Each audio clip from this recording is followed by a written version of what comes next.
Hi, I'm Alan Smith at Middleton Place in Charleston, South Carolina. You know, when we think of flowers for our gardens, we tend to think of beautiful annuals such as these. But while they dazzle us with their beauty and brilliant colors, it's the shrubs and trees that are the long-lasting beauties of the garden. So for today's show, I could think of no better place than America's oldest landscape garden to explore using flowering trees and shrubs in our own gardens. The azaleas here are magnificent. We'll see how the gardening staff is able to keep them in such great shape and also learn a little bit of history about this plantation. Speaking of history, did George Washington really chop down that cherry tree? We'll get the definitive answer. We'll also talk with a naturalist who has an extensive collection and knowledge of magnolias. I'll show you why this crabapple has become a favorite tree in my garden and how the National Arboretum is helping to promote trees like it all over the country. So don't go away.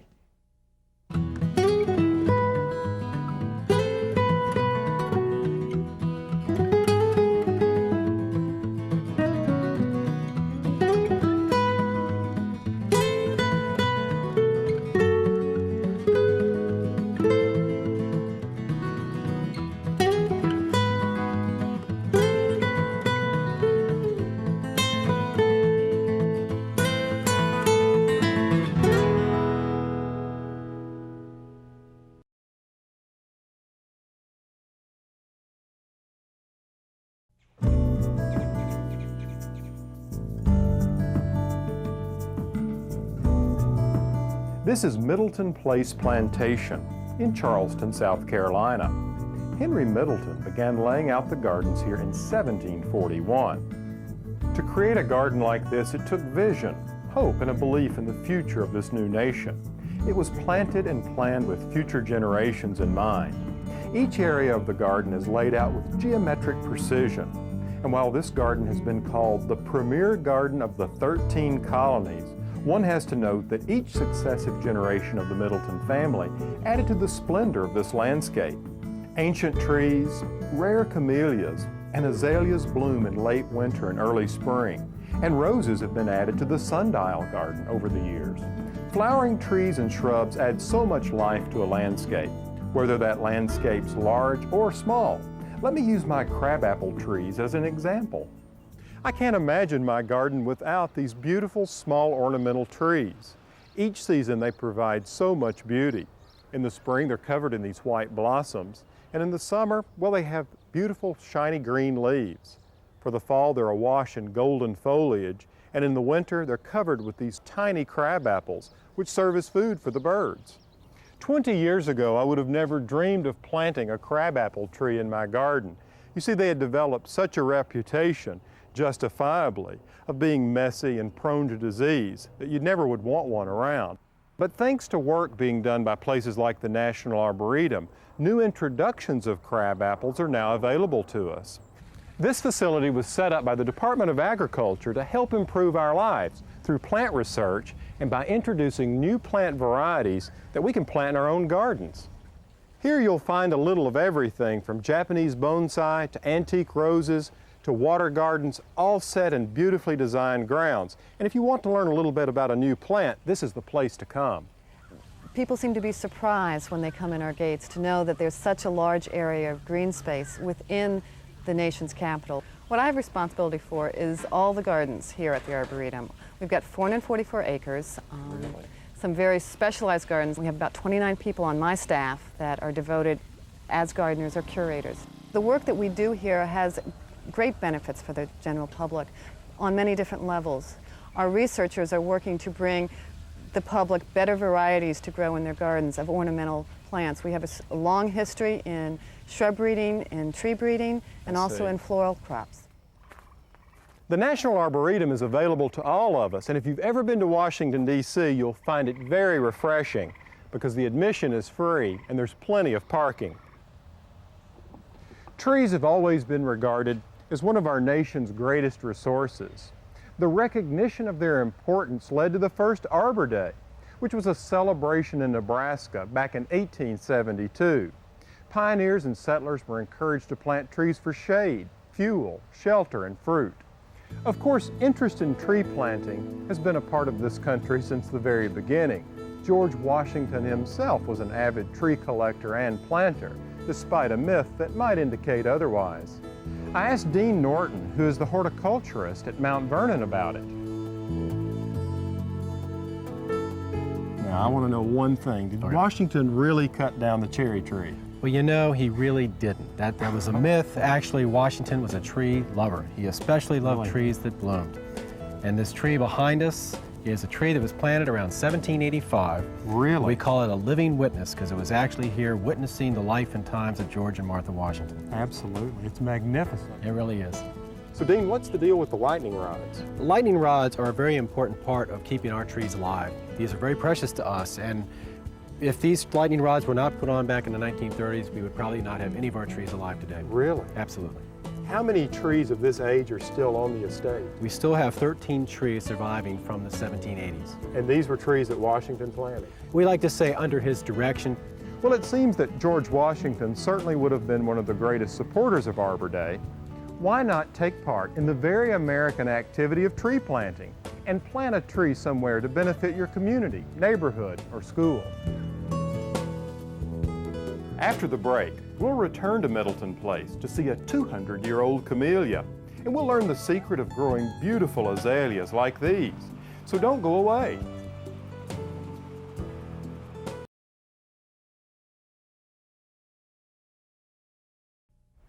Hi, I'm Alan Smith. You know, a lot more goes into creating a beautiful landscape than just picking out pretty plants. A well-designed garden can last for centuries and be enjoyed by generations. The gardens here at Middleton Place, just outside Charleston, South Carolina, are certainly proof of that. Now, one of the elements that makes this landscape so outstanding is the use of lots of flowering shrubs and trees. They're durable, long-lasting, and beautiful in every season, especially the spring. Marlene Ward, a historical interpreter for the Plantation, shared with me the history behind some of the flowering shrubs planted in the gardens. Now, I understand there are some firsts here at Middleton in the way of plants. Yes, indeed. We're very, very proud of the fact that the first camellia that was planted on the outside in the United States was planted here by André Michaud in 1786. And it is still alive today. He actually planted 4 of them, only one has remained, and it is over 200 years old, still blooming beautifully every year, and the name of it is Reine de Fleurs, and that means the Queen of Flowers. Queen of the Flowers. Queen of How Flowers. extraordinary. Yes. 200 years old. Absolutely. Yes. Well, obviously the mild South Carolina climate has served the camellias well here. Indeed, Alan, they certainly have. They actually were originally introduced from the Orient, and they are accustomed to rather cool weather, and strangely enough, they bloom in the winter, which makes them extraordinary. Well, now there are thousands here at Middleton. Well, they have been quite comfortable here, and we've been able to propagate them very easily, and there are abundant blooms all during the winter months, and we're very, very proud of the fact that we have managed to create a beautiful camellia garden here. Well, the other signature plant here in the garden is the azalea. Yes. Now, those were introduced about 100 years later, I understand. Yes, in the mid-1800s by Williams Middleton, and then they were later extended by Henningham Smith, Mrs. J.J. Pringle Smith, in the 1920s and 30s. She planted an additional 35,000 on the Azalea hillside, which is a glorious sight to see. It is indeed. It is. Sidney Frazier has been working at Middleton Place Plantation since he was just 17 years old. Today, he's the head gardener for this historic estate. He's responsible for the care of 65 acres of landscaped grounds, including these beautiful azaleas. With thousands of visitors coming to Middleton Place, I'm sure you get lots of questions on how to keep these azaleas in tip-top shape. Yes, we do, Alan. Now, most of what I see here are the indica azaleas, the ones that get very large and have the big blooms. Correct, correct. How do you go about pruning them, Sidney? Well, we use 2 techniques. In the formal part of the garden, we keep them more groomed. So a lot of time we would go in and prune and sometimes even trim them. Not recommending you do that because they're more free-flowing azaleas. Right, you want them to maintain their natural shape and beauty. Exactly. And in another location of the garden, informal part of the garden, we allow that to take place. Just let them go. Just let them go. Wonderful. Now, the time of year that I prune my azaleas is just after they flower. Do you do the same here? The same thing here, and that's what I always tell visitors. Wait until they get through flowering and then prune them. And what about fertilizing? I know the soil here is naturally rich, but what do you do to amend the soil and give them extra nutrient? Here, once again, using organic fertilizer is the best thing you can do. Marvelous. And do you fertilize them right after they flower and after you prune them? Normally what we do is once we get through pruning, then we go out and fertilize. Sydney, some of these azaleas must be very old. They are. And I mean, I'm sure some are 20, 30, 40, even 50 years old. If not older. My goodness. Well, how do you revitalize an old azalea that's been here for decades? Azaleas are a lot tougher than we think. You can actually cut it down to the ground and it will come back again. But what we do every now and then, we would go in and take out some of the big older cane and allow some new canes to come on. Just like you would do with some of the old-fashioned shrubs like forsythia and weigelia. You remove the old wood. Exactly, and that will create a new jubilation in the plant.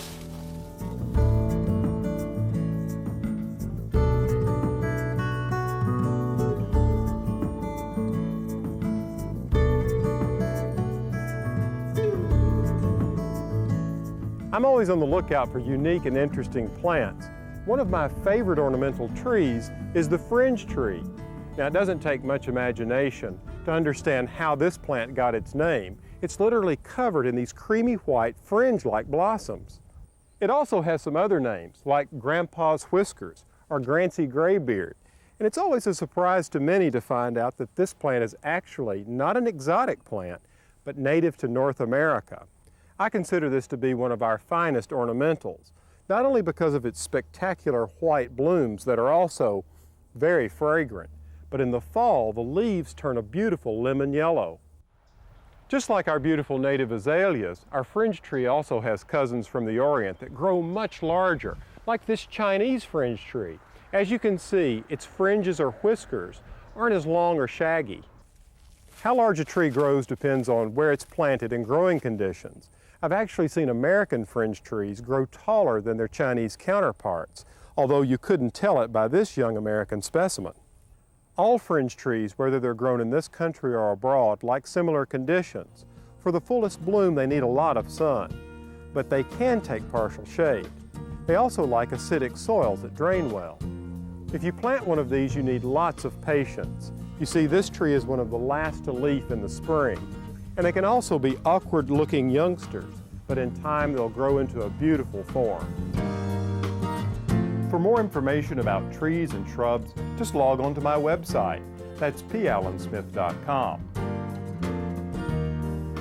When we come back, a magnolia expert tells us how to get the most out of these outstanding trees. And I'll show you some pruning techniques to keep your trees looking their best. So stay tuned.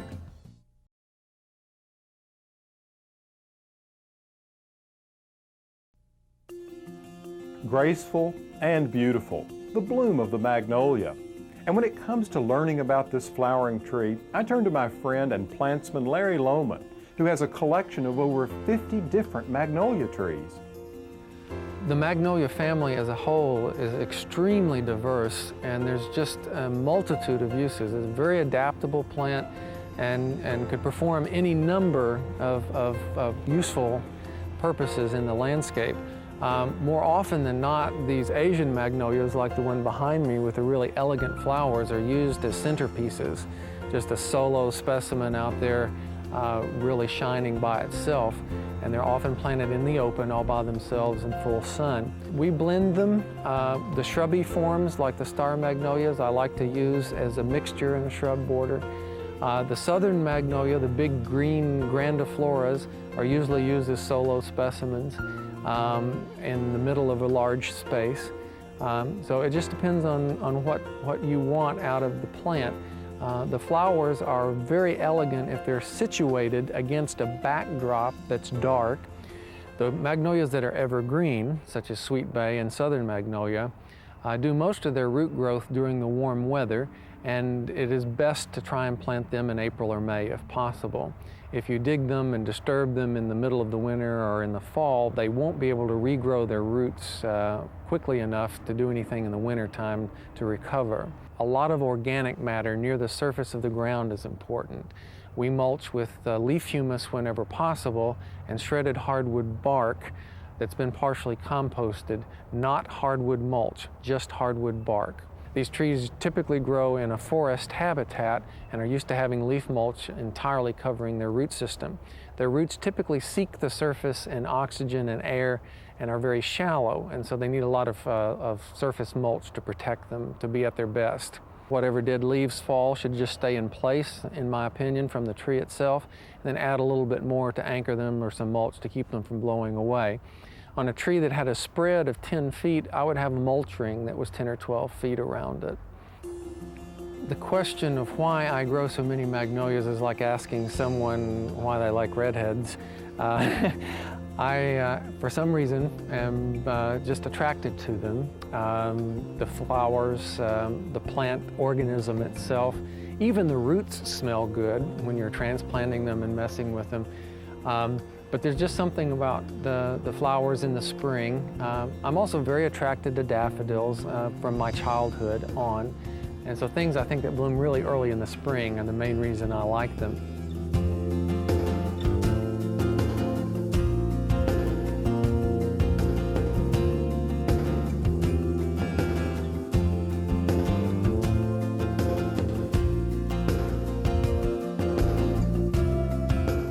If there's one activity that instills fear in the hearts of beginning gardeners, I'd say it'd have to be pruning. And that's understandable because you're going to be cutting on a tree or shrub that you've enjoyed, or a sapling or young tree that you've so lovingly planted and nurtured along. Pruning is an essential part of helping certain plants reach their fullest potential, but there are ways to prune properly. Now, before we get into the do's and don'ts, let's take a look at why we prune. First, I can't think of a better reason for pruning than it actually makes my plants look better. For instance, by the selective removal of small limbs on my crab apples, it actually enhances the beautiful lines of their trunks, and it allows me to be able to walk underneath them. Of course, shearing a hedge is a form of pruning, and just like a haircut, it makes the hedge thicker and fuller. And then there are more practical reasons for knocking the dust off your saws and pruners and putting them to work. Removing dead or damaged limbs from trees and shrubs is critical. If left unattended, these limbs can be a source of entry of disease and pests. The late winter is a good time of year to prune many trees because the sap hasn't had time to start rising in the trunks and stems. By pruning now, it really won't lose that much energy. And by the time things begin popping in the spring, these cuts can begin healing. You can see how the tissue is already beginning to cover and close this cut I made last year. Now, when we come back, I'll show you the best technique for making your cuts.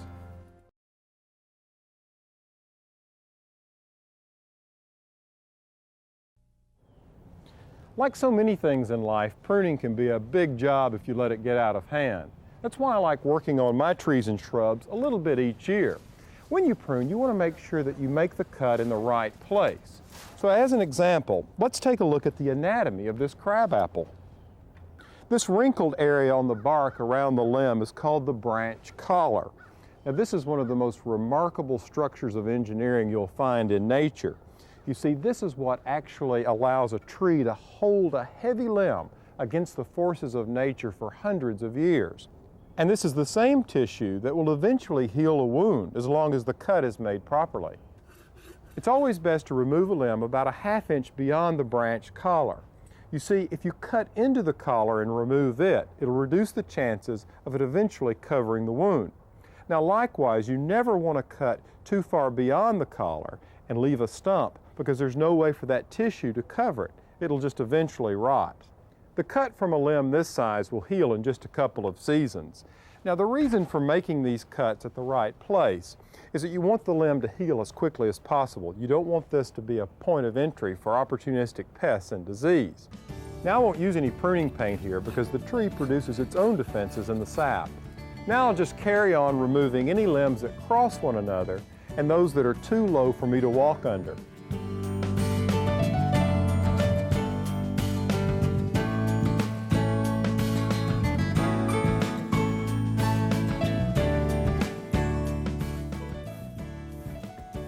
Flowering trees and shrubs add so much long-lasting beauty to the framework of our gardens. So I hope you'll branch out, if you will, and try some of the plants we've talked about in today's show. And don't forget, all of the information in today's show and much more can be found on my website. That's pallensmith.com. Until next time, from the garden, I'm Alan Smith. Accommodations provided by the Middleton Inn, Charleston, South Carolina.